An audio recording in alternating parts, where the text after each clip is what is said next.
I want to talk to you about my friend Charlie Crawford. He's a 10-time NFR qualifier. Charlie Crawford, time to just shake it out and win. Got it on him fast, set there up. We are. Here's a day nice money run. lead. You betcha 3-8. That's an absolute perfect run. Timing was perfect from the time the first swing is up. He's got the control. Charlie made it happen by being timed up with his horse with the steer, and being able to not just rope, but to pick that steer's head up without changing the momentum for the Heeler at all. We know his beautiful wife, Jackie, all three of their beautiful children, the founder of the Liberty and Loyalty Foundation, which this year will exceed $1 million raised for military and first responders. I've said it 1,000 times. Charlie, it's time to rope, nod and ride, whip and spur. I want to welcome you to the Charlie Crawford Podcast. Let's ride. Hello, everyone. Today we have the legend Dave Motes on the podcast today. Dave's won 4 average titles in 3 decades, 1977, 81, 84, and 91.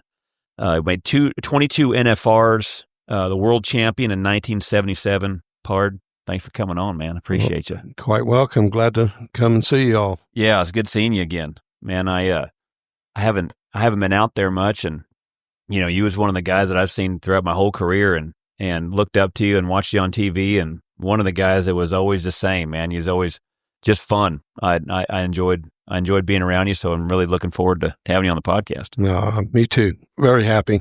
Now, where are you living at now? Toller, Texas. You've been there for, you said, since 2000? I bought the property in 2000, and I've actually lived here probably 20 years, 21 or 2. It's kind of back and forth between California a little bit and here. I don't know nothing in times. California. I'm pretty well. I had a vineyard at one time. I made raisins for 25 years. Sold that, and I bought this property. Mm. And then you've still been jackpotting? A little bit. They've lowered my head number to 6E now. Yeah. And they lowered my healer number to a 5+, so I could go play a little. Heck yeah. And then I'm sure headed out to Salinas. Yep. So that's got to be one of your favorite rodeos. That's one of my favorites. Especially with the gold card, huh? Yeah.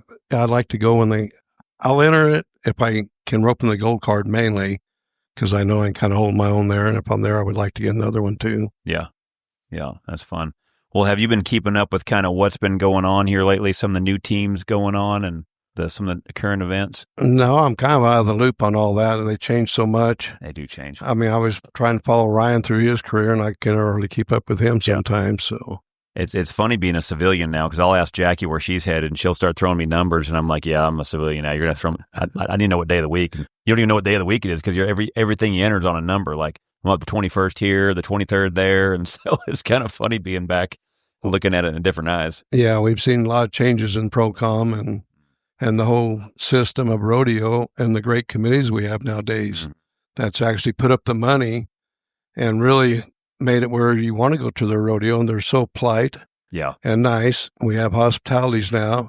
We used to not have hospitalities. Everybody would show up in their old trucks and more or less just get whatever you could, and now they're very helpful. Yeah. Well, think of like Napa going on right now. That's, I think, the first time in 50 years that it's been in June. I think it's always been in the middle or the end of July. I was up there this week. I came from a clinic over there up there by Bruford, and I had a breakaway clinic and a team roping clinic, and then worked my way over there to the airport. Well, Jackie was up the next morning there at Napa, and so to go over there and see everyone that's fresh, it was not like what Napa usually looks like. Everyone's a zombie.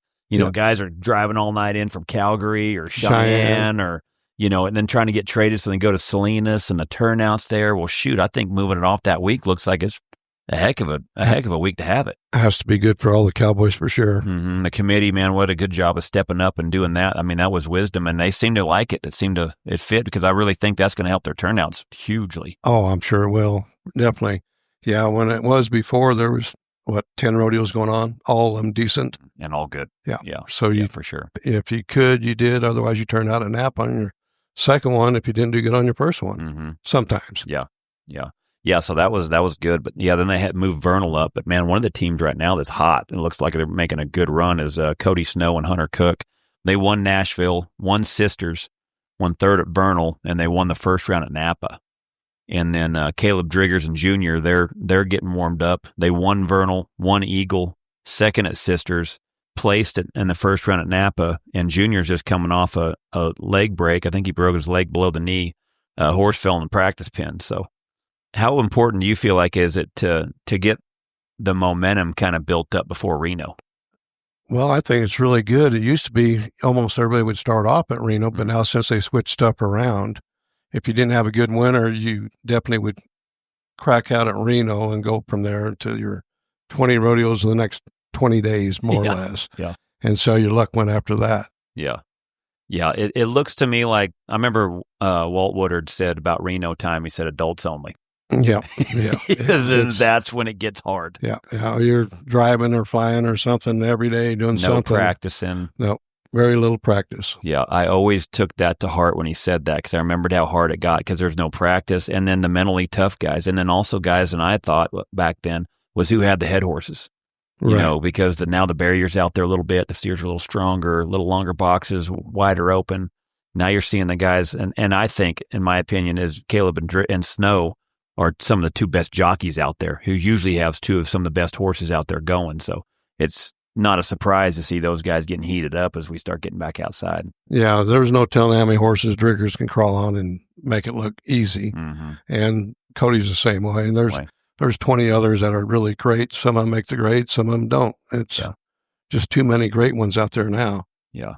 Did you see Livermore, where Rodeo paid good? Junior D's and Colby Payne, that's a new partnership. They won it with a 5-1, won $4,000. But second place, Blake Teixeira, and the champ, Clay Cooper. Hey, the champ, you never count him out. He's awesome. It don't matter how quick he has to be. He just does it. It's so cool, isn't it? He's very high percentage on 2-footers, probably more than anybody else I've ever watched. Yeah. Yeah. Yeah. His ability to ride, his ability to see the run, and his mental game, it just seems all of it, all the way around. There's not a steer that can handle a certain way that he ain't seen. That's right. And he knows how to get it. He knows how to get it. Yeah. Yeah. He's amazing. Yeah, the reps those guys got back in the day to kind of almost get that blueprint to what a lot of the runs that we had now was a lot of these sculpted by him and, your guys' era. Jake, yeah. Yeah, him and Jake, yeah. The finals I went to, and most of the years I went there, I was roping against Jake Barnes, Clay O'Brien. I watched them win the world a lot. And then I went to Speed Williams and Rich Skelton. Yeah. Watched them win the world a lot. They were just teams that matched and were lucky together. They just clicked pretty good. Yeah. So when did you get your start? When did you start team roping? I started as a young kid, junior rodeoing with my dad and whatnot. Where were you guys from? Mesa, Arizona. Mesa, Arizona. Yeah.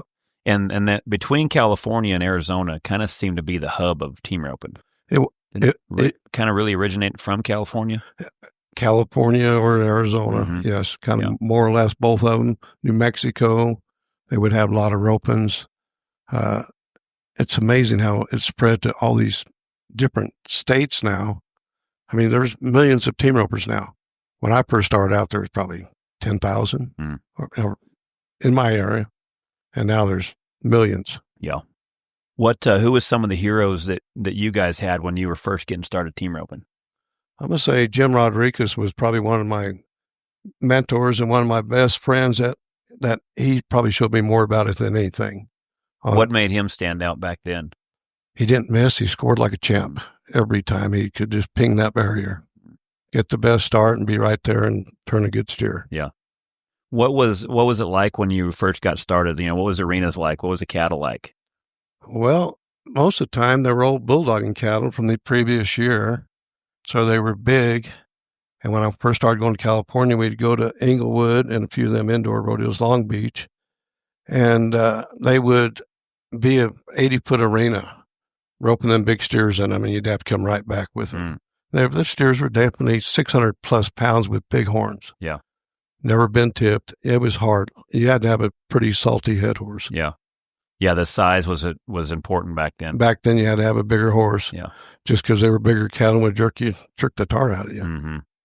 What when you guys roped, what was the arenas like? Because I remember some places I'd been, strip and shoots weren't there yet, and return lanes, guys just kind of bringing them all back at the same time. And what was it kind of like back there as you guys were getting started? We used to have a head box we called the Rhino Pen, because we lived next to some steer wrestlers, so it was big enough they could steer wrestle out, but then we could also team rope in it. I mean, it was just like the homemade stuff that we had back then was pretty interesting to see now when we see the preferts and the chutes now. But yeah, we started out with railroad ties and wire fence.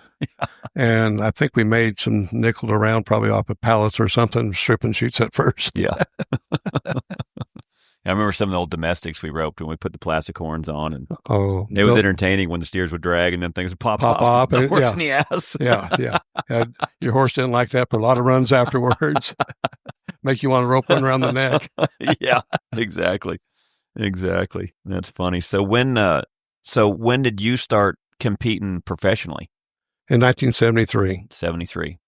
And that's when you got your card for the first time. Yeah, got my permit. Yeah, made the finals. Now, what was it like filling your permit back then? Well, if you went out and made a good run, you probably filled it at the time, more or less, of the few rodeos we went to. Yeah. So I couldn't remember how much you had to have. I think it was 1,000 at the time. Yeah. How many teams were they getting back then? Like, this is 1973, so how many teams? How many of the rodeos kind of had team roping too? Because that was another issue, wasn't it? Yeah, most of California's pretty well all had team roping, or the better ones, Santa Maria, and a lot of the San Francisco had it. The Cal Palace, yeah. And so there was quite a few of them that did have it. Arizona, but Arizona didn't have 10 rodeos all year. Shoot, they probably still don't in a way. More or less they don't. Yeah. You would go to Oregon a little bit. There's a few of them rodeos up there that had it, but Colorado started having them. Then we started going to Colorado some. Then what was the first year you made the NFR? 73. 73. So when you cracked out, you was ready to go. Yeah. So a lot of jackpots beforehand. You said junior rodeos. All the time. Yeah, we jackpotted all the time. Where's a lot of places you guys jackpotted, and who were the guys back then? Oh, Al Bach, he was around. Ray LePan, Stan Melshaw, John Papugian. There was just Frank Ferreira. Mm-hmm. There was quite a few of them other older guys that I got the privilege of meeting and being with, and it was just quite an honor to be around them guys because I learned from them. Oh, yeah. I went to Salinas the first time, and I never ever believed that it could be that way. I think I went when I was 10 years old with my father there and watched him rope there. I did Salinas. too. Yeah. 1984, I drove all the way down with my dad and watched, and it was back when it was longer back then too. Yes, it was. Yeah. Remember the fog that would come in? You couldn't even hardly see the back end. It was kind of like, it kind of was mythical. That's when it was a 40-foot score. Yeah. And a 600-foot arena. Yeah. And it was wild. Some guys would use it. Yeah. I remember. They almost still use it now, some of them. Yeah. That's not a good draw ever. That's not a good draw. That's for sure. That's funny. Who were some of the guys, making it back then, in the early 70s? Who were the guys? 'Cause I remember like your H.P. Evetts and H.P. Evetts. He was there for years. Reg Camarillo. What was H.P. like? All I ever heard was cool. Like just as cool as they came. We came from Arizona. He said, "Come by there. I'm staying at a ranch out there. Come by there and hang out with us if you need a place to stay." And me and my brother, we knew nobody in California, more or less. So we went there and hung out. I said, "Well, I need to go somewhere out of here." I didn't like where I was. Trevor, California, it's out the kind of not much out there. HP said, "Well, you need to go to San Luis Obispo." So I went and lived in San Luis Obispo for 3 years. Enjoyed every minute of it. Yeah. Him and Leo. So like HP, he was the first guy that could throw the long rope. Yes. Right? Yeah. He was one of the original first guys that could reach. Yeah. What do you feel like? What did he figure out that kind of guys, that was just kind of his personality? That was his personality. No fear every time. And he could bomb them. Because he was for team roping and the culture back then of the Cowboys, he was kind of the cool guy, like in the fact of, like he hung around, maybe dated Tanya Tucker. Yeah, like he was kind of a high profile kind of cat, wasn't he? Yeah, he's an auctioneer, or was, and still is. He used to ride bulls also. I see him ride a few bulls back when I first started out there in the early 70s, and then he kind of quit. Yeah. But he was cool. Yeah, he was HP cool. I remember one time guys telling me that there was guys doing these rope tricks out there at Salinas one year, and there's guys doing all these fancy rope tricks, and they walk by and they're like, "Hey, HP, can you do this?" He said, "What, a rope trick?" And I said, "Yeah, can you do this?" He goes, "Son, tricks are for kids." And just as cool and calm, man, and just kept on rolling, never even broke stride. I just heard so many cool stories, man. He was almost rock and roll cool. Yeah, he has a good sense of humor, dry but good. Yeah. Ropers, are you ready to step up your game? My online course, The Basics of Roping, is built for beginners, but packed with tools to help ropers of all levels sharpen their skills. With over 2 hours of instruction, frame-by-frame swing breakdowns, when to turn your hand over to keep your loop open, when and where to let go of your rope so you can get the horns in the middle of that loop, over 15 dummy drills to simulate real-life runs, you'll have everything you need to improve. Go to charlycrawford.training and follow the link under the course tab to get started today. And then, so first year, 73, where was, at the NFR, where was that at? Oklahoma City? Oklahoma City, yeah, till 84. Yeah. What was it like back then making the NFR? First off, how many rodeos did you go to in 73? What did it take to make the NFR? And then what was the NFR like? I didn't take hardly much money at all. I can't remember the exact dollar figures, but it didn't take a whole lot of money because there wasn't a whole lot of money to be won out there. I might have went to 30 rodeos the first few years. And then as the rodeo started becoming more and more, then I started going to 100 in the late 70s or the 80s. Yeah. In the 80s, I started going to more than I ever dreamed about going to. 73, probably in 1973, what, probably 30, 40, 50? Probably. Yeah. And then when you made that first NFR, what was that like? That was very cool. Yeah. What were the day monies like, and what was the environment like? Oklahoma City was packed. great. It was packed. It was packed. Oklahoma City was great for the rodeo at that time. There's no doubt about it. It was at a perfect home. Everybody was behind it, and the facility was okay.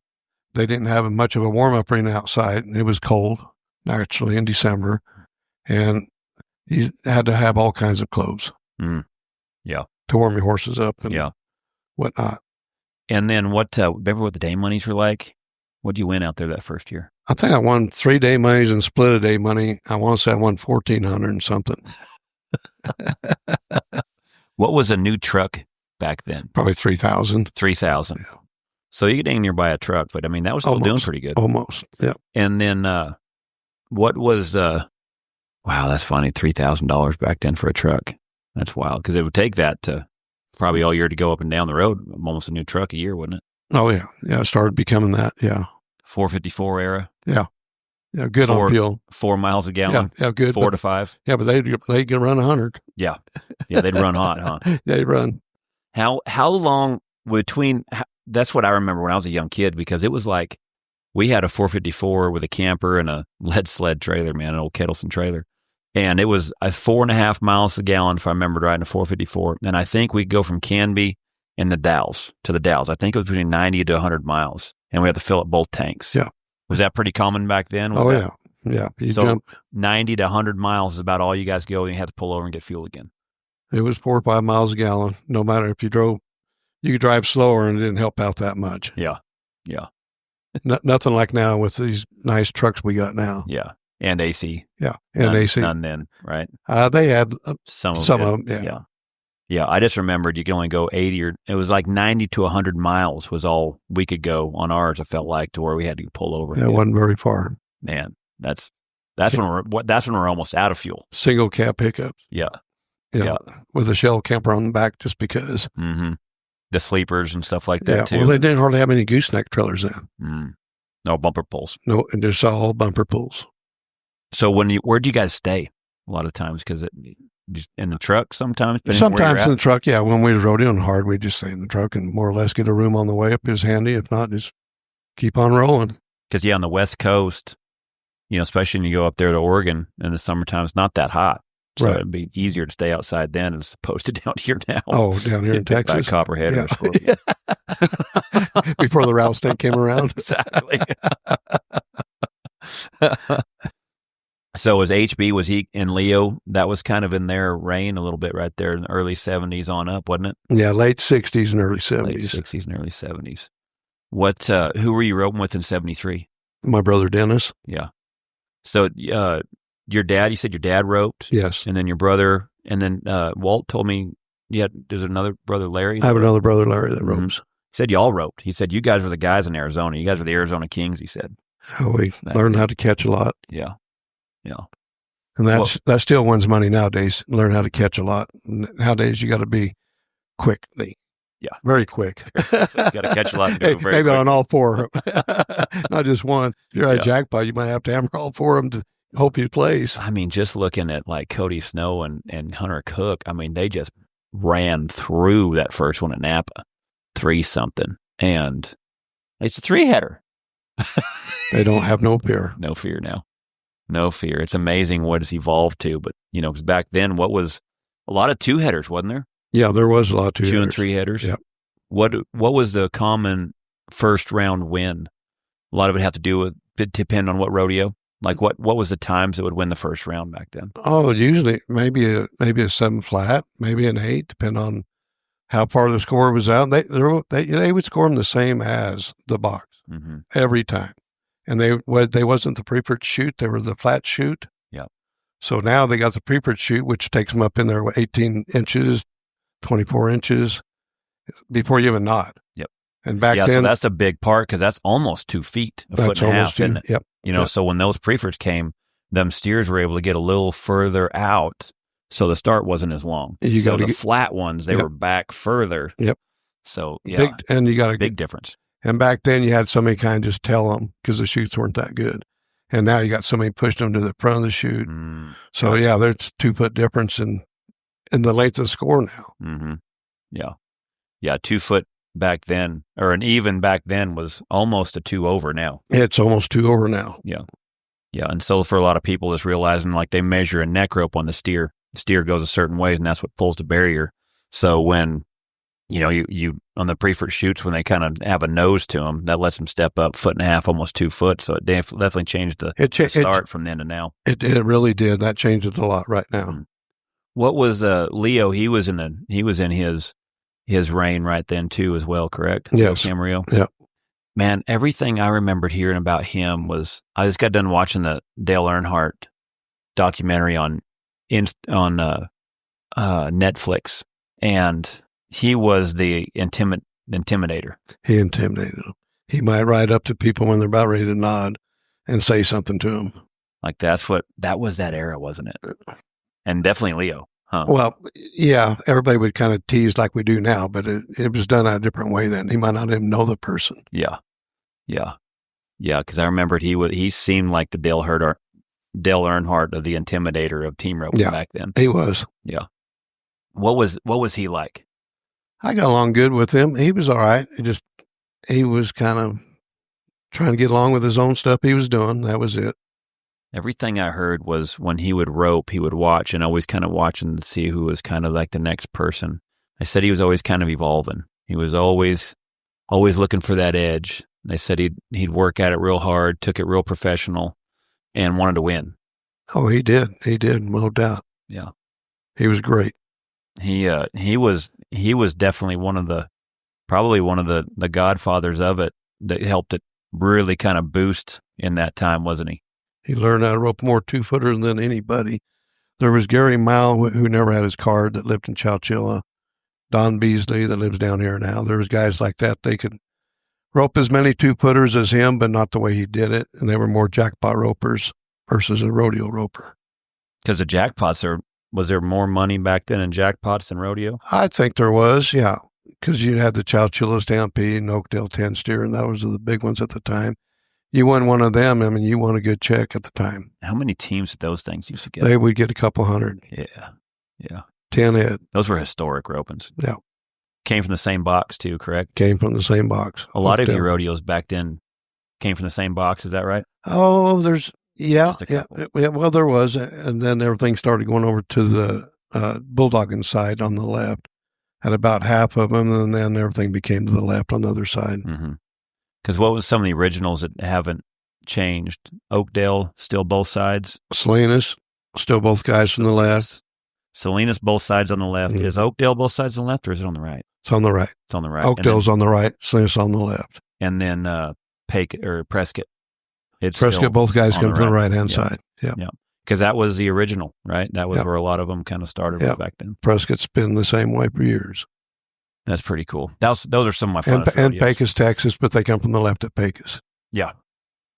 Those are some of my favorite ones, man. Just because those are fun. It kind of takes you out of the monotonous having to get out there and stick it on them. Like you can use a horse. You can score good. Yep. You can go make a run and actually use your horse and set them up. Right. Those are kind of cowboy events. I love those are still my time or in my day back the funnest rodeos ever. Yeah. If I had the horses I have now, I mean, the horse I had back then wouldn't even come close to what you need now.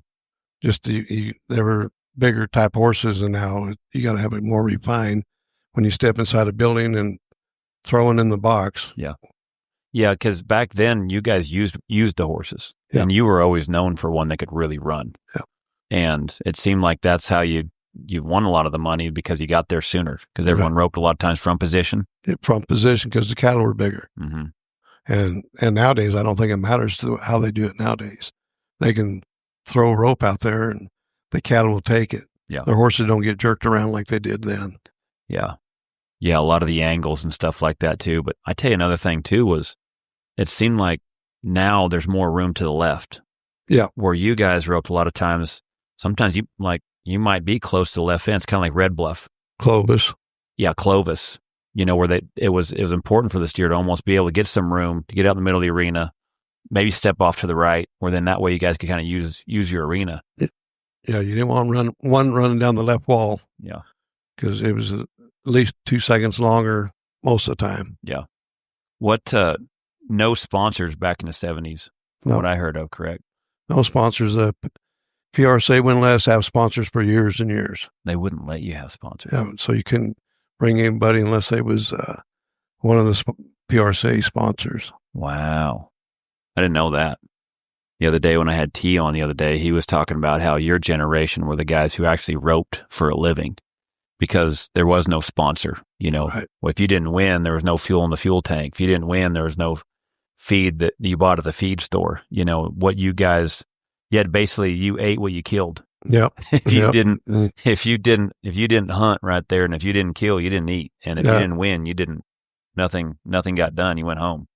Yeah, with your buddy team, you might say, okay, we're going for fees this time. Whoever wins has to pay the other guy's fees. Yeah. I remember hearing that a lot. What was some of that? So, like when them single cab trucks, did you guys buddy quite a bit, or was it kind of hard to back then? It was kind of hard to buddy back then. Yeah, or we would take 2 different rigs anyway. Yeah. What? So in the 70s and 73, and then you win the world. How many did you make the finals consistently from 73 to 77? Yes. Was it starting to evolve a little bit? Was there getting to be a little bit more money? Was there getting to be some more rodeos between 73 and 77? Probably a few more. I think as I got in it, there started being more and more. And then did you rope your brother the whole time? I roped the John Papugian in 75 there. And then back with my brother Dennis. In 77? Yeah. And then you guys won the world in 77. Yes. So how cool was that to win that with your brother? Oh, outstanding. Childhood dream. Mm-hmm. Mom and dad there? Yeah. Oh, man. Yeah. How pumped. Yeah. That's special right there, isn't it? Yeah. What, and was the world titles then, was it on the average or was it on the world standings? Money won at that finals. Money won at the finals. Yeah, they did that for 5 years. Got it. Or something like that. Yeah. So it was, if you had a good NFR, that was going to be the world title. Yeah. And it wasn't average, it was money won. Money won. Money won at the NFR. Yeah. It's almost like now. Whoever has a great finals usually overcomes everybody. Yeah. Yeah, because it's so high now that it's even if they had a $20,000 lead, that's one round. Nothing. Yeah. How much did you win back at the NFR that year? Do you remember?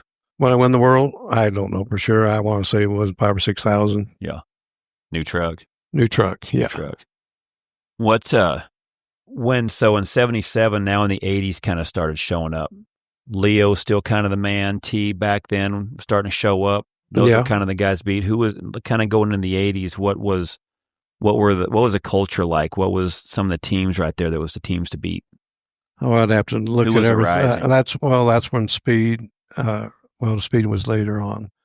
Jake and Clay was right there right after I probably the late 70s or early 80s. They were there. Because I started, if I remembered right, seeing Jake Barnes heading for Leo a little bit. Yeah. Then I started seeing where T was roping with Leo, and I started seeing the new headers kind of coming in. Then you seen the Ricky Greens, Alan Box, kind of being of that era. And steers still are bigger. The money's still not great. What about a quarter of the money was that kind of what was added still at that time, seemed like? Yeah, more or less. Yeah. Because I can't even remember when T was saying when you guys even got just half money, like maybe 80s or early 90s is when you guys were finally roping at half the money. So what I mean by that is like, so say the bareback riding has 10,000 added back then. In the 70s, you guys had what, 2,500, 3,000? For years it went that way there. Then finally they started being a little bareback. They had 10,000 in the riding events. They'd had 10,000 total in the team roping. Mm-hmm. So it got better and better, but not a side. Yeah. So you'd still have to be 5,000 a side. Mm-hmm. Yeah, it was half the money. It's half the money. Yeah. And that was your NFR, everything. That was everywhere till the 90s. Yep. So you're starting to see your Jake and Clays in the 80s. Bobby Hurley, he was one of my favorite guys. He was more toward the end of the 80s. The 80s, him and Dennis Gates. But what did you start seeing in the 80s? What did you start seeing changing from the 70s to the 80s? A few more guys really good. And like that's when Dennis Gates was around and he could throw from anywhere and rope 2 feet. He was on almost anything too. On any type of horse he was on. He was phenomenal. And Bobby Harris, he could catch everyone. And Al Bach, same way. And they were catchers. They made it 2 feet a lot. It seemed like the area of where the opportunity was at was in California and Arizona still then. Does that sound about right? Yeah. Like not Texas, maybe T-Woman, but seemed like the majority of your team ropers were West Coast, did it feel like? Yeah, well, they only had like Pecos for years and years there was a few other rodeos that team roped here, but not a whole lot. But the West Coast, I mean, Ellensburg, Washington, it's been going on for years too, so Ellensburg's one of them. And then Pendleton, well, they didn't have team roping until 89 or 90-something at Pendleton. I'll have to look that one I think up. It was late 80s, maybe 90. Yeah, it might have been 90. Right there, 90 was when they first had team roping at Houston, San Antonio. Yeah. So 80s, you guys are still just kind of all over the place. None of the main ones hadn't quite gotten there yet. No. What do you think the issue was? Because in my opinion, if I think ranch event, if there's a sick cow out there in the pasture, I'm thinking someone's heading and healing it. Right. So it's not like it's not a tradition. It's not like it's not part of our culture with, how the Western way of life on doctoring cattle, it was a part of the Western heritage. So what do you think was it that took team roping so long? Well, I'll go back to management on a whole lot of stuff. And I'll just say that they, more or less, the people that was running it were stock contractors a whole lot of years there. And they was going to make sure their buck and stock got paid as far as the team roping and stuff. They could kind of almost like not even want it there sometimes. It seemed like there was, and it still feels that way a little bit, but it seemed like there was some, I guess, corruption, maybe a little bit of a polite word to kind of mention it, or just self-interest. But it seemed like there was a lot of the stuff that you guys had to go through, and the way you guys got treated was like, man, a lot of it didn't even make no sense. Right. And it was, it seemed like it was very strongly leaned towards the rough stock. That was kind of what, and I think in a lot of people's opinions, probably got butts to the seats, which I think in the fair rodeos, I think it's still fair to say that's probably true. I believe so, yeah. But I feel like the membership that was getting ran, that was keeping the doors open, was probably more of your timed events because they had the numbers, correct? Like when you're selling cards, yes. It seemed like that's where they were kind of avoiding the numbers of what that was creating, keeping the doors open. Well, yeah, it's like now team ropers are 40% of the membership. And I mean, that's that holds everything together just by itself. Mm-hmm. And yeah, we've had some bad management. So. Well, and team ropers back then, almost everybody bought a card, didn't they? Yeah, oh yeah. So the team roping membership back then had to be maybe more than now, do you think? Because there wasn't like there was jackpots to go to. A lot of people entered the rodeos, correct? Yeah, they did. But I'm going to say there's so many team ropers now that it's probably more now. It's probably more now because there's so many more great rodeos that are back east that you don't even hardly know of. Like Nashville has team roping now, and that's pretty cool. And stuff that I've never seen. Yeah, and I went to some first deals in '85 when the Pro Tiers was going on. That was one of the best things in the world for rodeo. And then the membership fought amongst itself, and we lost it anyway. But there was free money to the cowboys with sponsors. Was it the Winston Pro Tours? Yes. What were those like? They were outstanding. They were they were like ahead of their time, weren't they? Yeah. And who brought that in? Because that seemed like a good idea that a lot of the guys really liked, and then it just went away. Stimler might have been the one that brought that back in, Ken Stimler, at the time. I think he might have been the one that brought it in. But that was awesome. They'd give you a room and pay your fees and show up, and they'd pay you. Yeah. That was ahead of its time, wasn't it? That was ahead of its time. Mm-hmm. And it's something that there could happen right now. And we've seen some other guys try, and then the management didn't like it, but we don't see enough in-house that actually do their job and work for the Cowboys to make it better, come up with more money. And right now, we still don't have a heading director and a healing director, but we're bigger than anybody else in the board of directors. Will not let us have 2 votes on the board or even 2 guys on the board. So wild, isn't it? Yeah, it don't even make sense. I mean, we can make it better for everybody if they would just open their eyes a little bit instead of just saying, no, you can't do that. But they don't bring in as much money as we can. They can. The management. I remember there was at one point in time, and you can correct me on this, but I felt like there was at one point in time, they hired someone to went and get sponsors, and they give him a commission. Yes. And they fired him because he brought too much in because he was making too much. Ken Stimler, I believe.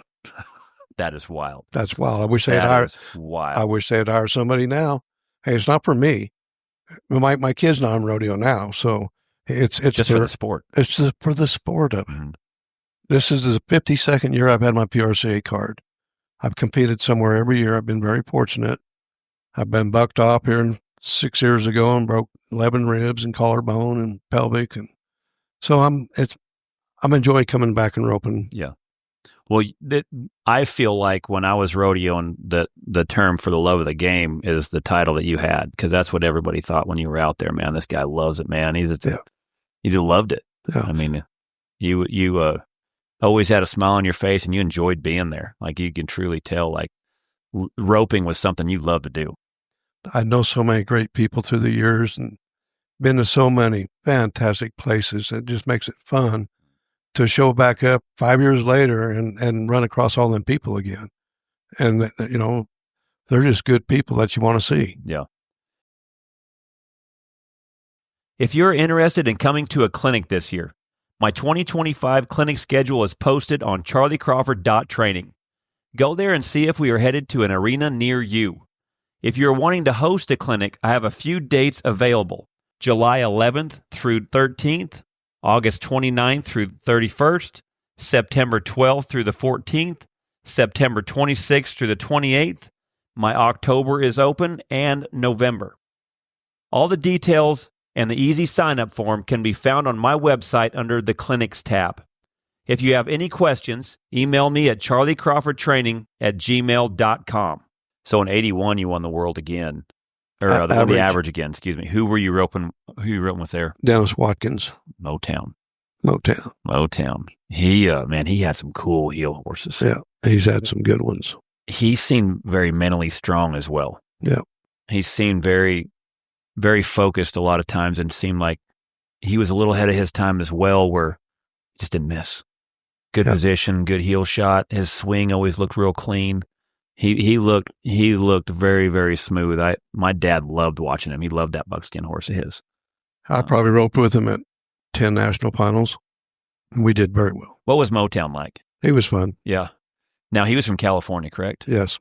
Around Taft. Still there, correct? He's in around Bakersfield in the winter, and then Landusky, Montana in the summertime. Good call. Yeah. Yeah. What was he like? What was it like roping with him? Because your guys run fit for a long time, it seemed like. Yeah, well, he was a catcher and I was a catcher. We just talked to make sure. We always talked about the steer we had. and what the arena was like and what we needed to do. Made a game plan, was able to execute. Yeah, made a game plan.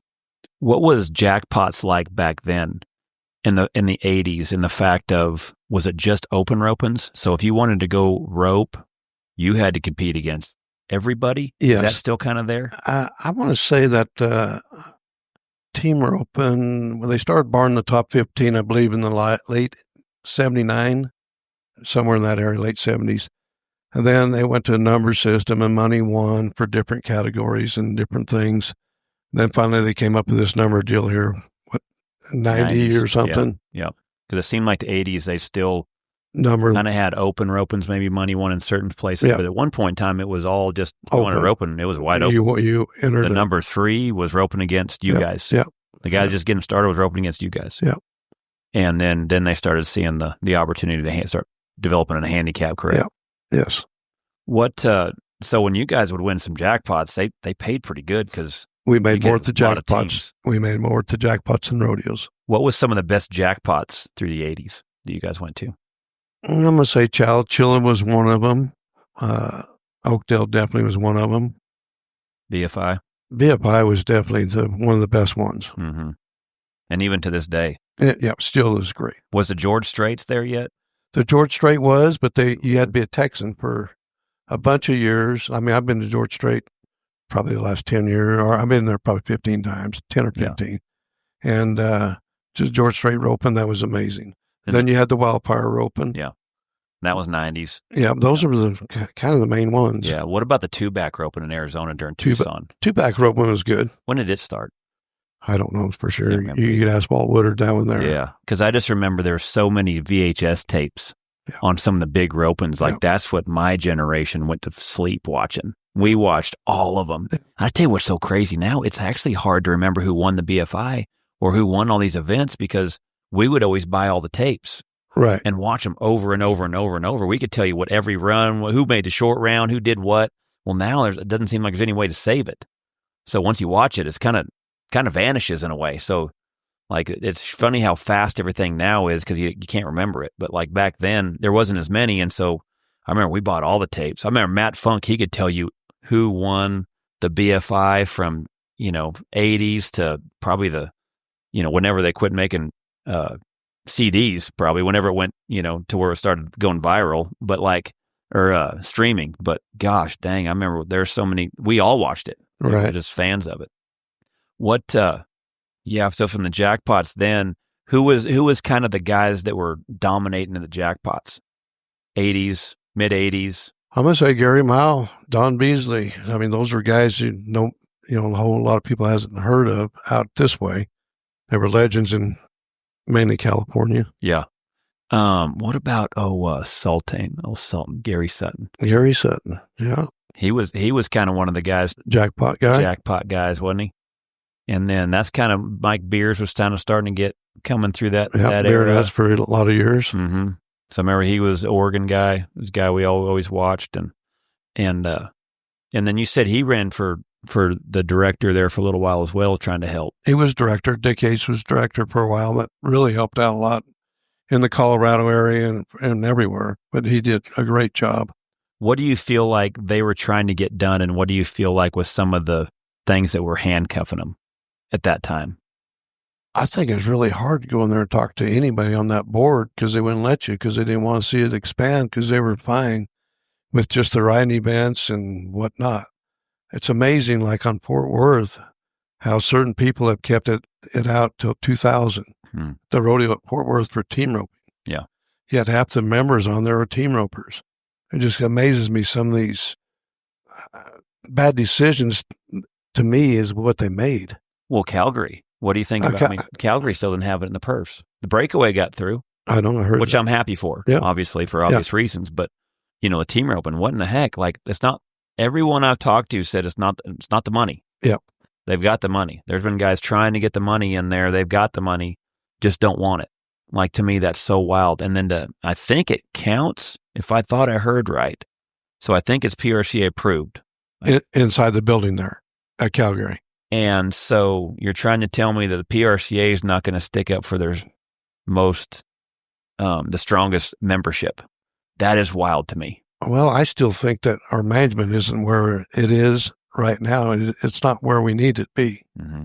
Doesn't need to be where it is now. They need to expand it one more time. I can say that Las Vegas is a great place for it, but they need a bigger building. Yeah. And if they would have had in Texas, they had the bigger building, and they probably would have came up with a world champion, $1 million world champion in every event. Well, think about the seating. Yeah. How much more they're making ticket sales. Yeah.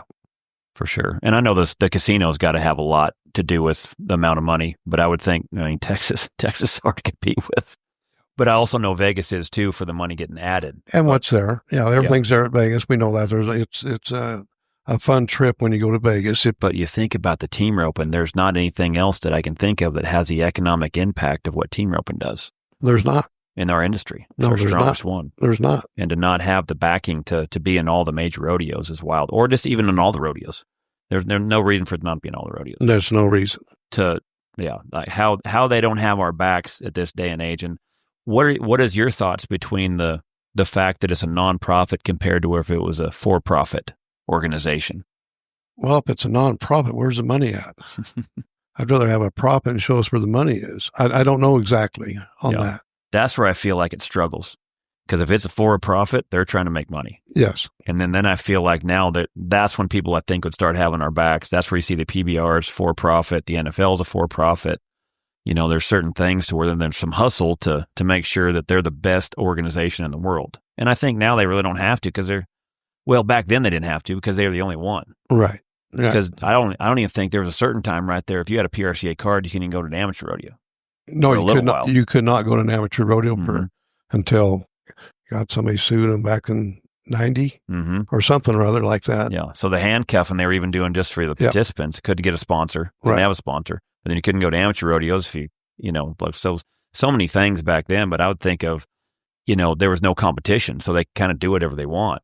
Makes me wonder now if some of these other rodeos starting to come up, some of these standalone events where is there some competition coming to where maybe we might see the PRCA trying harder. I don't know. I'm curious. I'm hopeful. Yeah. Well, I think that's what the ERA was trying to do and trying to bring in more money because our management wasn't doing their job of bringing in more money like it can be now. And I just kind of think everybody kind of lost interest in a whole lot of things after that there. Kicked out the best in the world that was trying to create more money for everybody. And our management has not been very fair at the time and still isn't like it could be now. How many times did you see some of those transitions through your career? Because I remember Alan talking about a lot of guys coming in and trying to help and then just get blasted. I remember like the proxy, Jim Warren. Right. I think that was at one point in time where he had enough votes and then, man, you really saw it get political. It was like, holy smokes, this looks like a presidential race. They were running people through the mud, but then all of a sudden they started showing up and politicking out there. Man, what do you guys need? All you guys have to do is tell us what you need. We've been telling you what you need since you guys. And, then the equal money started showing up. Then the back-to-back started showing up, but then once they won, then it slowly back down. It got comfortable again. Yeah, that's too bad. That's like certain rodeos, they say, oh yeah, there will be a two-header forever, and then they don't. Yeah. So did you see a lot of that stuff kind of coming through, 70s, 80s where people were trying to make a change but just couldn't? Yeah. Yeah. Yeah.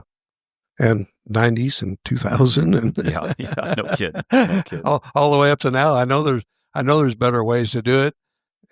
And I know there's great people that could do it. I mean, and if they just hire one of them guys there to come and help, pay them 10% of what they bring in, I guarantee you what. Hustle. Somebody would bring in millions. Yep. Yeah, I agree. When did, was about mid-'80s then that's when they made the change after 84. I think D. Pickett and Mike Beers won the world in 84. Remember that? Mike being an Oregon boys from up there, big fans. Well, then they made the move from 84 from Oklahoma City to now 85. Now we're in Thomas and Mack. Right. What was the change? Was it money? I think, I know it was money, and it's something that they kind of told us when they got there. For years, we would argue back, or some people would, just saying, okay, you said we're going to have a bigger building. Well, that's not going to happen. We can't get that one done. And I still don't understand that point on how they don't have a bigger building. No matter what it is, it's so great now. People would come regardless. I mean, they proved that in Texas when COVID was here. Mm-hmm. Everybody would show up. They only sold 40% of the seats, and they still had the same amount of money. They had the $11 million or whatever it was at the time added to the rodeo, and it was there. Mm-hmm. And they came up within 3 months. Mm-hmm. So there's different ways. Yeah. What was it like? Did you feel like from the difference between the NFR in '84 in Oklahoma City competing now in Vegas? What was the atmosphere like? What was it like competing in that building? It was fantastic. I mean, you had the West Coast people and the East Coast people. They would all come right there, and it was fun. Seemed like a fun place for everyone, like enjoying coming. The casinos, the love culture, and stuff like that. And that was back when you guys, so instead of coming from the moat or from the alley behind the boxes, you guys used to be right up the side. Right? Because they would build a little spot where you guys would just ride right beside the arena. About a 5-foot lane. Yeah, about a 5-foot little lane there. And we'd be right after the team rope, and I'd see some of them bulldogs. I won't mention names, but go through there and push the head horse, all the team roping horses out of the way after they didn't make a good run because they had to walk right down there too. Oh, they had to walk through that same alley. Yeah. Oh my goodness. Yeah. Wow. Yeah, because now the bulldoggers just go back and forth just on foot. Right. I can only imagine the horses. Yeah. Yeah. What was the day monies like when it went from Oklahoma City from '84 to '85? I want to say they doubled that year or something. Yeah, more. I know. I'm sure they doubled. The prize money was a lot better when they first moved. That was the one place it just felt like with the people being almost right on top of each other, 18,000 people, but I don't think it was 18,000 back then. I felt like they narrowed the arena and added more seats. Yeah, they did. After the first couple of years, right? Yes. And then, but just still the amount of people right over the top of you when you're there, you're there. Man, yeah. It roared, didn't yeah. it? Was there anything as loud as that place that you felt like throughout the year? No, I probably have to say that's probably the loudest. Wasn't it? Yeah. That was one of the ones that it felt like you could feel. There was nothing other like than there. It didn't feel like for when I think it's just the fact that many people on top of you. On top of you, yeah. Yeah. And then that's kind of the start of the Jake and Clay era, correct? About 85. Yeah. That's when they won the world and they were started to be the team to beat. What do you think? Do you think a lot of it had to do with a lot of you guys that were able to hit the start, set the runs up, Leo Camarillo, and then Jake and Clay just took that and just was a little bit more aggressive with it? Because, man, they were one of the consistent guys that were consistent, but a little more aggressive and faster, too. And they also just never missed as well, correct? Yeah. Jake scores very good, and he would get a good start almost every time and just catch his steer, and Clay would come around there and clean it up every time, or just about every time. How important was the head horses back then as well for them? Oh, you definitely had to have a little horse there that would run very hard. Yeah. Score hard and run hard. Yeah. Score good, run hard. Then I started seeing Bobby Hurley when he kind of started showing up. Man, he had some cool horses. Remember he had the yellow horses and stuff like that. And then Doyle Gillerman was there. He was kind of the bomber. Yep. And he was really good in that little building, wasn't he? Yes. He had a style that seemed like his hand was a little higher, swing was flatter, rope went on tight. But he had some range that made him really hard to beat in that arena, wasn't he? Yeah. Especially day monies, right? And you had Walt Woodard behind there roping 2 feet also. Yeah. Yeah, because Walt was in the mix of a lot of that era too, wasn't he? Walt was around. Walt seemed like he was kind of a marketer back then for his time, correct? Yeah. I remember he was one of the first guys I remember to come out with a roping tape, the sticks and flies, and right. What were some of the catchphrases he would have where he would use analogies to swing the heel rope and man, that was one of he was kind of him and then I think Leo had a book as well too. Yes. Book on team roping. Mm-hmm. And I remember they were some of the guys that kind of started a lot of the clinics as well, wasn't they? Yeah. Of that era. Now, did you do many clinics through there or did you just rope? No, I did a lot of clinics. I did. You see them too? Quite a few. I probably did 7 or 8 in Hawaii. Went to Brazil and did one in 90 with Dennis Watkins. What was Brazil like? Very different, very cool. It was nice. What time of year was that? In the 80s, 90s, 2000s? Oh, 90. 90s. 90. Yeah, we went to Sao Paulo and Presidente. Mm. I left my rope bag over there. That's when I was with Classic Rope. They fought over it. I think Junior Nigger, his dad said, or Junior told me his dad got it. That's awesome. So he was there at the clinic. His dad was, evidently. That seemed to be a lot of the kind of the supplemental income, it seemed like back then. Either jackpotting was a big one, and then clinics, correct? Yeah.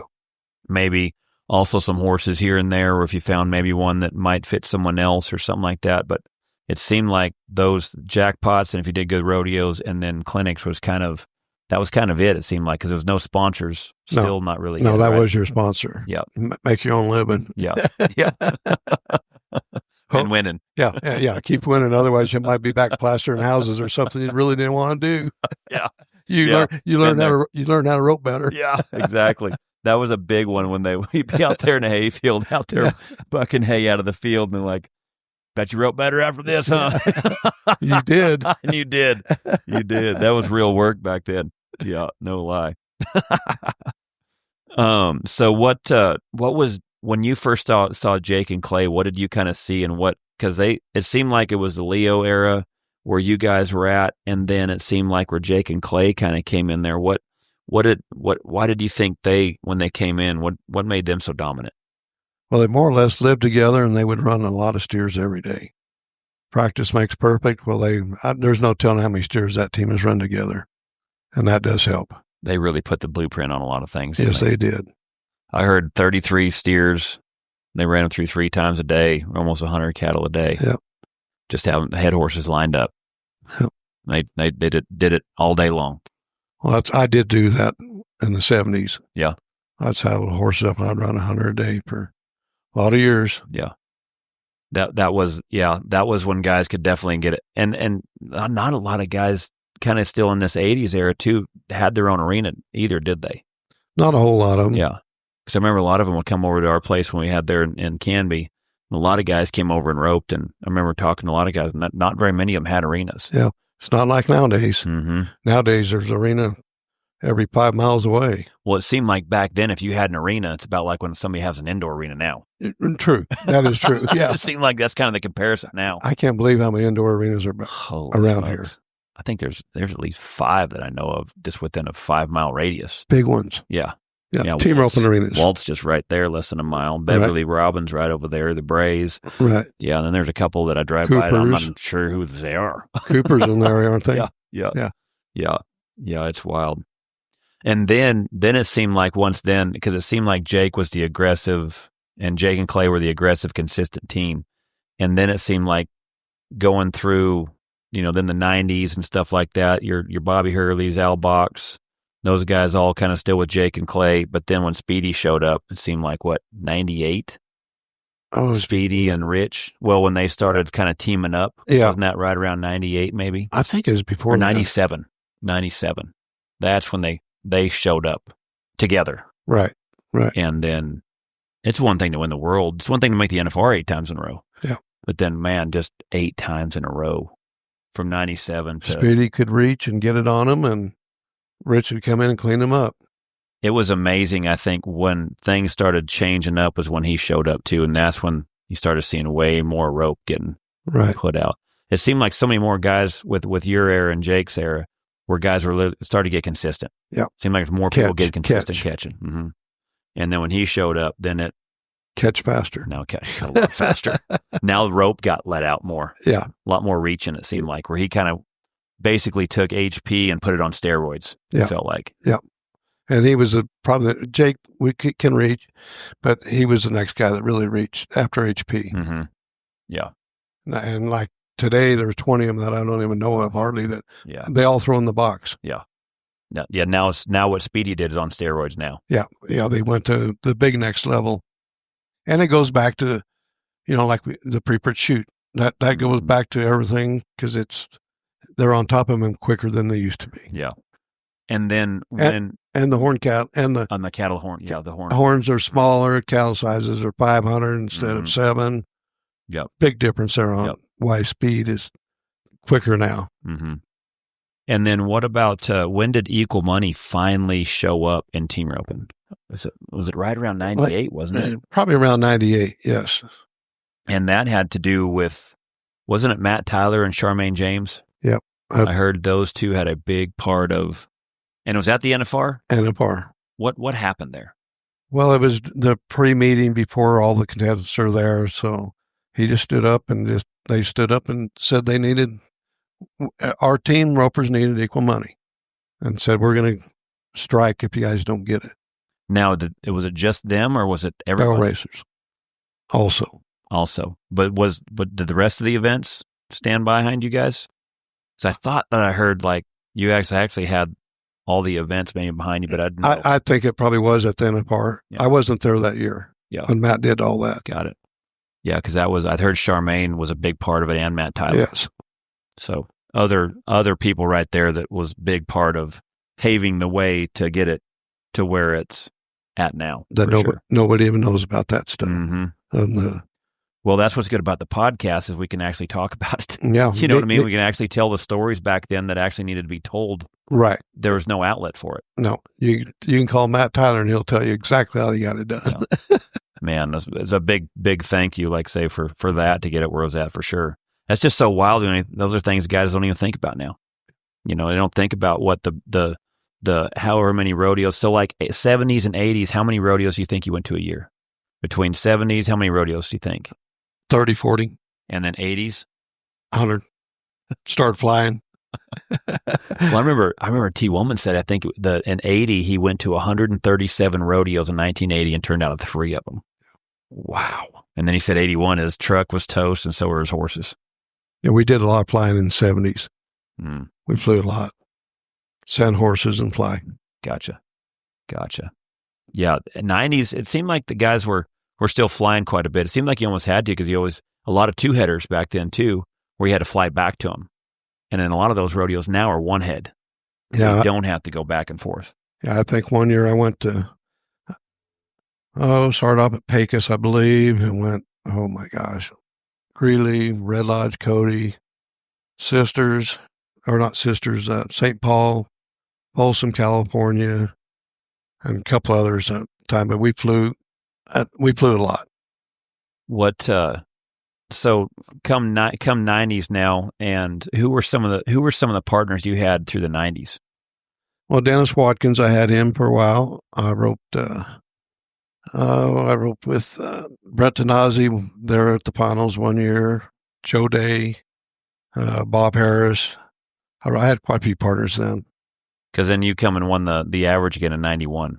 Yes, Brett Tanazzi. Oh, Tanaz, the Hammer, right? Yep. Yeah. And then he was a director for a long time. Still is, I believe. Well, I think Driggers is now. I think he's on the board. On the board. Gotcha. The board directing. Gotcha. Because I know Garrett was on there for a little while as well. It was a director side of it. Right. But yeah, he was there for a long time on the director side, wasn't he? Yes. He was you guys' director for a long time, yeah. if I remember right. Yes. Then what was what did you win in 91 when you won the average? You remember how much that was worth? I don't remember exactly what it was. Probably wasn't that great then. Even I probably won 15,000. Yeah.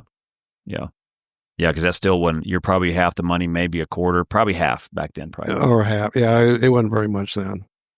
What when you think about some of the horses that you had rode back in the day, what do you feel like some of the ones that stood out? Like, what were some of the best horses you felt like you had in your career? Goliath was probably one of my best ones. He's a real little horse. He's the first one I rode the finals for a couple of years. He was probably as good as anything, but just little. And he'd be so good now. Good times. I had him for a while. He was one of my great ones. I won the world on him. John Papugian owned him at the time. I ended up buying him. Killer was another horse I had, a big kind of a runaway score and runaway some gun, but I could catch on him and create the handles. Horns would come to you fast. Yes, they would. Yeah. What was some of the partners that you had that felt like when you had certain horses that like they just fit? Because when you think of like Speed and Rich, when you had Viper and Bob, and then when you seen Rich back there with Roni, you could just see where that fit. What were some of the heel horses that you remembered back behind you? seemed like Motown. And Mo always had horse. Mo and me. He knew the corner. Yeah, he did. He was always in a good spot, wasn't he? Yeah. And one of the last horses I had was 55 rows. He was just scored like a rock. He bucked the jockeys off, but he liked me. Because you had some that came from the track. Yeah. Correct? Yeah. Because he had some big runners. And he did. And he was probably the best favorite horse. Yeah. Bobby Harris and Motown reminded me a lot of just his smoothness, and always rode a good horse. And then Bob, you roped with quite a bit as well too, didn't you? Off and on, yes. I roped with him the last year at the finals in 2000. 2000. And then almost had a shot right there at the end with him too, didn't you? Hickey the Horn on the 8th one, Bob. Remember that? I think we won 32,000 that year, so it was okay. Yeah. And then it just gets better now. Yeah, and that was your chance at Eagle Money. Yeah. Wasn't it? That was your chance to ding him. Yeah, and I think that was when you had at a shorter arena. Like that's when the arena back then, wasn't it? A little shorter. In the 2000s, that's when it was pretty close to what it is now. Yeah. Did you guys start practicing for that when you got to the NFR because it's such a different place than any place you've been? Yeah, I'd set up my arena the same size and barrier, 2 loops, and all that when I practiced because it was 2 loops then. Mm-hmm. I forgot when 2 loops started. It's kind of late 2000s or mid 2000s. It seemed like at least the mid 2005, 6, maybe probably. Something like that when they started getting away. I forgot about the other 3 loops. Yeah, so when you practice, you'd practice the real deal. If you messed up, dang sure don't mess up twice out on that same steer. Yeah, because back then rebuilding was an art. Yeah, you guys even in some of the jackpots too, correct? Yeah, you guys were able to rebuild. And the 30-second time limit. So if anything went wrong, you probably didn't make the time limit a lot of times if they had or missed. It is wild to me that there's still 2 loops in the calf roping. Yep. Of all events with the calf roping, of all the things like that, is wild that there's still 2 loops there, especially when you guys get hurt as well with the 2 loops. Yeah. And I don't understand why it is one at the finals because you got 4 and 5 second runs. These guys can pop a rope up and 2 loop one and 12. No lie. No lie. Yeah. All day long. Yeah. And head nor heeling. Yeah. I mean, it's just the way it is. Yeah, I agree. But I agree. It is what it is. It is what it is. But that one still strikes me. Yeah. Where it is, the team ropings too, and I think that's to me fitting. Because I think your steers stay better in there longer. Oh, I agree. And and there's nowhere else that does that. So it's wild that it's still there. We talk about some of the jackpots, like you went in the BFI. I think you won it with your brother in 81, correct? Dennis Watkins. Or Denny, it was a Motown? Yeah, it was Motown. 81? Yeah. Okay. And then that was that year was Ryan born in 81? 80. Because I thought I remembered, 28 years later after you'd won the BFI. I couldn't remember if it was when he was born or not, but then he wins it 28 years later. Right. That was pretty cool. Right. So Ryan being born, how much did you guys rope where you were kind of helping mold him along too with some of his roping? He turned 18 and got his card in 2001. And I told him I'd rope with him. So we started roping. We tried for 3 years. I think we was 17th one year, 18th one year, and maybe 20th one year. Just out of it. And that was the most fun I had rodeoing, though. Was it? Showing him different places. Yeah. And all the great people that I know. Yeah. And if you need something, call one of them. They'll get it done for you. It's still that way now. It's amazing how many great people we have. Mm-hmm. Yeah, for sure. Yeah, because there is so much to it, isn't there? What was it like entering back then? Because that's one of the things that seems like when you're talking about Mold and Ryan, he's really good at entering. His strategy is really, really good. He's very sharp with the entering. But man, what was it like to enter back then? Because there's no rule book. Yeah. Well, for years and years, nobody had cell phones. Mm-hmm. So you'd have to stop at a payphone. So if something was going to close, you'd have to set your time up where you're not in between towns to enter. It was a pain.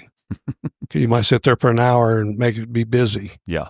And how hard was it too in the fact of there was no really book that showed what any of these things meant?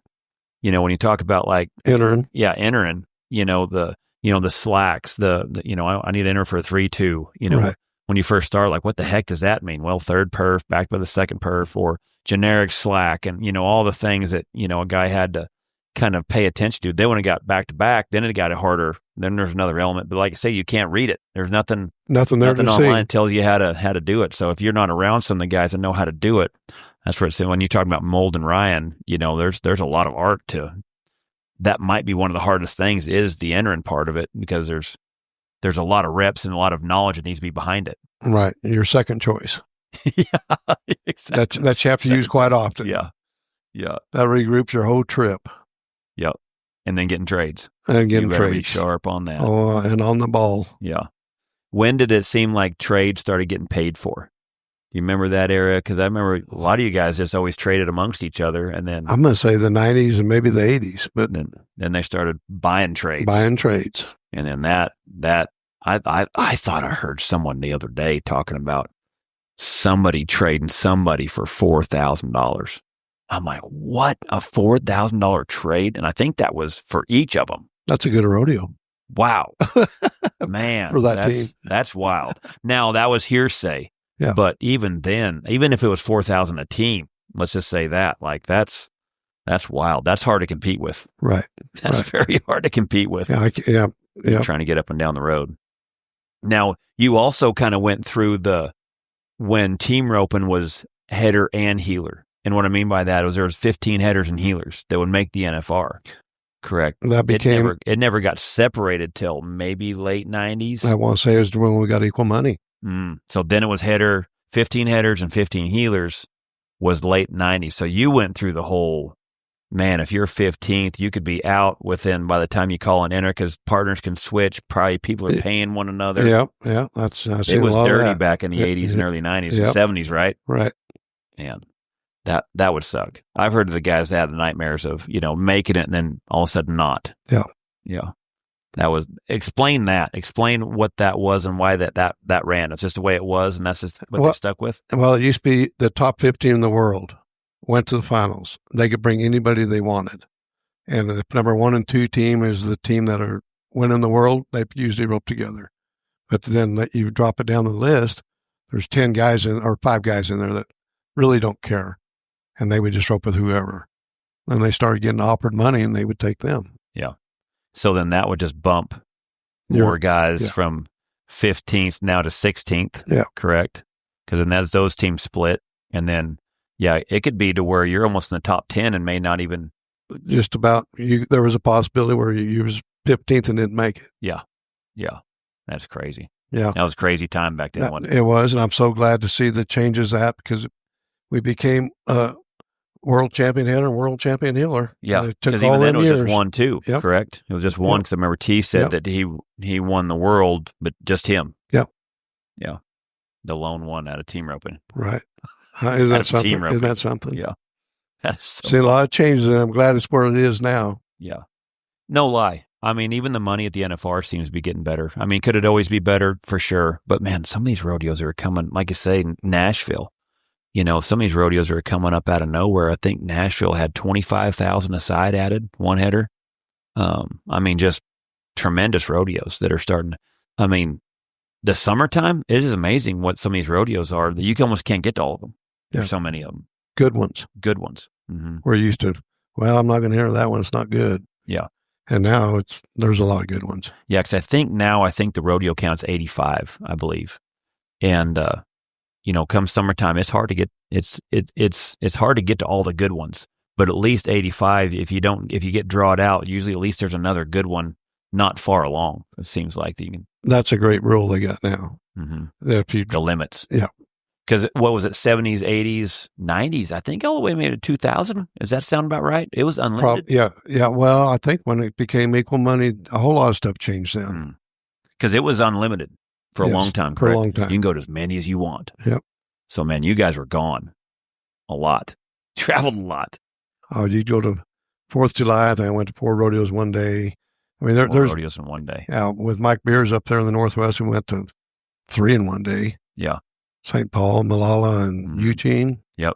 All from 6 o'clock to 9. We were done. Yeah. Or maybe 10. It was 4 hours there. We flew down, came back and roped at one, and then roped to the other one. What do you think was some of the average miles you'd put on a rig, say 80s and 90s? What was kind of the average year you felt like? 75 to 100,000. Yeah. That's a lot. That's a lot. Because, I mean, there's some rigs that don't, back then, that didn't go far past 100,000, correct? Yeah, went through a lot of trucks. They almost weren't built for it. No, they really wasn't. All gas engines. Yeah, because what it was probably early 90s, 92, 91, maybe, where the Dodge started becoming kind of what the Ford is today. That was kind of the reliable diesel truck back then, wasn't it? Yep. Late 80s, early 90s, yep. But then just uncomfortable. Yeah. Remember the old bench seats in the back seat? Had to love it, huh? Had to love it. Had your bed right there. Had to love it. Yeah. I remember there was not a beer tent that it seemed like I went to and didn't see you. You enjoyed, it seemed like, the rodeo during it, after it. I mean, there was nobody it felt like that had more fun than you did. What was some of the best, what was some of your, the funnest rodeos you felt like that you loved going to back in the day, year in and year out? Well, man, there's so many of them. I mean, Ellensburg, Washington is one of my favorite. Just a great atmosphere that time of year. Pendleton. I mean, you can just, Salinas. There's so many good ones. They're all Oakdale, Clovis, California. There's a lot of good ones. Those were all my favorites growing up too. Yeah, there's just a lot of fun stuff that happens around them places. So fun too, being outside. Yeah, I enjoyed being outside, especially out there in California. I remember Reno was. I mean, all those were my favorites too. But Reno was always, it seemed like, the most energetic rodeo because it seemed like everybody at Reno was going to make the NFR.